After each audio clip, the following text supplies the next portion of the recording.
This is the moment a large crowd of Indonesian students stormed a convention center in the city of Banda Aceh on Wednesday, where hundreds of Rohingya refugees were being housed. Footage showed the students, who were calling for the refugees to be deported, running into the building's basement. There, Rohingya men, women and children were sat on the floor, crying in fear.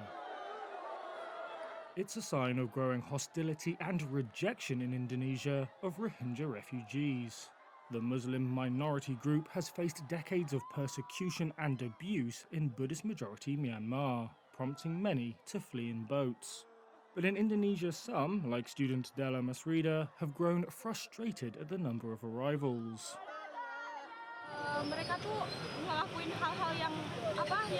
They've been doing a lot of nonsense things like demanding better food and shelter.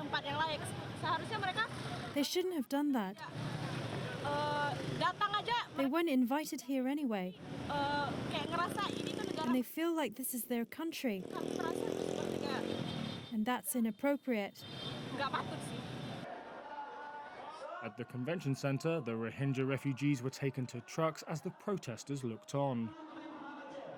Indonesian President Joko Widodo has blamed a recent surge in arrivals on human trafficking and pledged to work with international organizations to offer temporary shelter. According to the UN's refugee agency, over 1,500 Rohingya refugees have landed in Indonesia since November. Arrivals tend to spike between November and April when the seas are calmer. The UNHCR said it was deeply disturbed to see a mob attack on a site sheltering vulnerable refugee families and called for better protection. It added that the incident was the result of a coordinated online campaign of misinformation and hate speech.